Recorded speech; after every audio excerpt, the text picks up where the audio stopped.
Storytime at Home.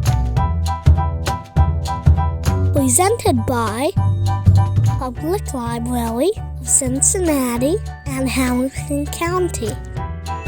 Hi, my name is Miss Pamela from the Township branch. Baseball is more than just a sport. It involves math and engineering and science.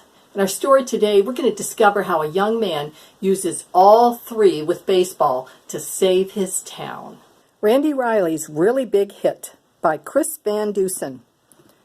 Published by Candlewick Press. Randy Riley stood at bat. He gazed out at the mound. His knees began to tremble and his heart began to pound. When Randy started thinking about the pitcher's throw, he wondered without gravity how far the ball would go.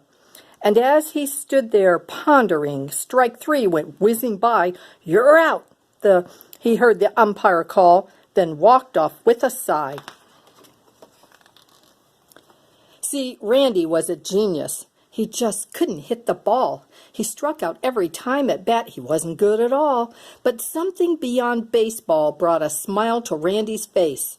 What Randy Riley really loved was stuff from outer space. He studied all the planets. He memorized their tilt. He researched how the thrusters on the rocket ships were built. He knew the constellations and the light years to the stars. And wouldn't it be great, he thought, to ride a bike on Mars? When Randy Riley got back home, he went up to his room. He knew he stunk at baseball, and it filled his heart with gloom. So he took his favorite robot from the shelf above his bed and staged a game of baseball with his robot team instead. That night before he went to sleep, Randy scanned the sky, and through his spaceboy telescope, a glimmer caught his eye. He fiddled with the focus till he saw it crystal clear. It was a massive fireball, and it was coming near. Alarmed, he started plotting the projection of its path. He formulated diagrams. He double-checked his math. He calculated quickly and concluded with a frown. In 19 days, the fireball would crash into his town. Randy Riley flew downstairs to warn his mom and dad. The impact would be major and the damage would be bad. He explained the situation until his face was red, but they told him he was tired and they sent him off to bed. Poor Randy couldn't sleep at all. He thought the whole night through. By morning, it was obvious just what he had to do. He gathered what he needed with determined resolution and lugged it off behind the shed to work on his solution.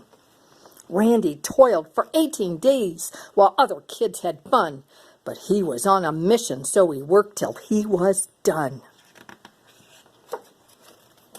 At breakfast on the 19th day, the news announcer said, "This is a special bulletin. Emergency code red. A fireball's approaching. It is just past the moon. It's coming fast, so be prepared for it to hit by noon." Everybody burst outside as fear and panic grew. But Randy ran back to the shed. He had a job to do. He grabbed the tarp and gave a tug. It slid off to reveal the mighty mammoth robot man he welded out of steel. The robot needed power, and Randy knew precisely that 97 batteries would energize it nicely. The eyes lit up, the engine whirled. Step one was now complete. So far, so good, thought Randy. Then they thundered down the street. Step two of Randy's mission took place just south of town, in a section known as Millville, where he slowed the robot down. The robot ripped the smokestack off an old abandoned mill.